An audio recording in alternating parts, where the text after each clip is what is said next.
কত কিছু বলছে। বোরকা পরে ঘুরে বেড়াচ্ছে, এখানে মুখ চিনতে দিচ্ছে না। হ্যাঁ হ্যাঁ, বোরকা পরেছে কেন? এখানে হিন্দুস্তানি বোরকা পরা চলবে না। কি হিন্দুস্তান? কেন বোরকা খুলবো? কেন বোরকা খুলবো? বোরকা খোলো তুমি। কেন খুলবো? তোমার আইডেন্টিটি আমি দেখতে চাই। তুমি কে? কে আইডেন্টিটি? চলুন আমি দেখিয়ে দিচ্ছি। ওকে ধমকাচ্ছো? হ্যাঁ, ওকে ধমকাচ্ছি মানে ওই তো আমাকে ডাকলো। বলছ না, আমি বলছি আমি ওই তো আমাকে ডাকলো। হ্যাঁ, বোরকা পরে বসে চিনতে দিচ্ছে না। আমি কাজে যাচ্ছি, বলছি আমি কাজে আছি। আস্তে কথা বলো, বাড়ির সামনে তুই আসছিস কেন? তুই যা। বোরকা খুলতে বলো। কাজ করছি বলছি, চুপে কাজ করছি। না, বোরকা খুলতে হবে। না, বাড়িতে বসে আমি কেন বোরকা? আমি কিন্তু চাচাই না, আমি বেবি কাকিমাকে ডেকেছি শুধু। না, আপনি চিৎকার করেছেন। আপনি বেবি কাকিমাকে কথা বলুন, ব্যাস হয়ে যা, নিয়ে যা। এভাবে 2011 সালের আগে আমাদেরকে বলা ছিল মুসলমানকে রক্ষা করব, মুসলমান তুমি ভোট দাও। আর ভোট দিয়ে বিগত দিনে অনেক ঘটনা ঘটে গিয়েছে। গতকালকে কলকাতার বেহালাতে একটি মুসলিম মহিলা বোরকা পরে গিয়েছিল। ওখানে দাঁড়িয়ে এক ভদ্রলোক বলতে বাধ্য হচ্ছি, রাজনীতি করছি না, নাহলে তো অন্য কিছু বলতাম।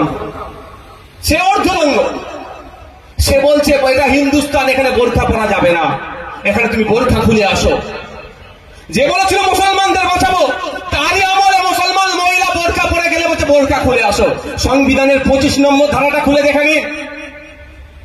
সংবিধানের 25 নম্বর ধারাতে বলা আছে, আমি আমার ধর্মচারণ, আমি আমার রিলিজিয়াস প্র্যাকটিস আমি আমার মতো করে করব। প্রত্যেকটা ধর্মের মানুষকে বলা আছে।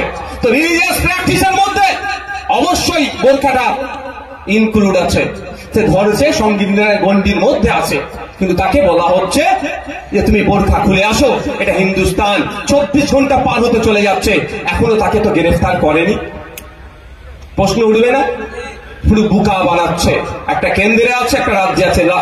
কেন্দ্রের বললে খুব মজা লাগে শুনতে, আর রাজ্যের বললে অনেকের বুক ফাটে। কেন বলো তো ভাই? এটা খারাপ জিনিস। অন্যায় অন্যায়, আমি অন্যায় করলে আমারও বিরুদ্ধে আপনাকে বলবেন। যাক, সে প্রসঙ্গে যাচ্ছি না, ফিরে আসি। তো যখনই আমরা কথা বারবার বলছি যে আপনি বলেছিলেন হিন্দুকে রক্ষা করব, আর আপনার আমলে আমার হিন্দু ভাই কেন খুন হয়েছে, আপনাকে জবাব দিতে হবে। এবং এই খুন হয়ে যাওয়ার পিছনে কোন গাদ্দার গুলো আছে, যেই গাদ্দার গুলো ওই জঙ্গি গুলোকে আমার দেশে আসতে সহযোগিতা করলো, আমার হিন্দু ভাইদের খুন করতে সহযোগিতা করলো, সেই গাদ্দার গুলোকে খুঁজে বের করতে হবে, ফাঁসিতে ঝোলাতে হবে। আজকে আমাদের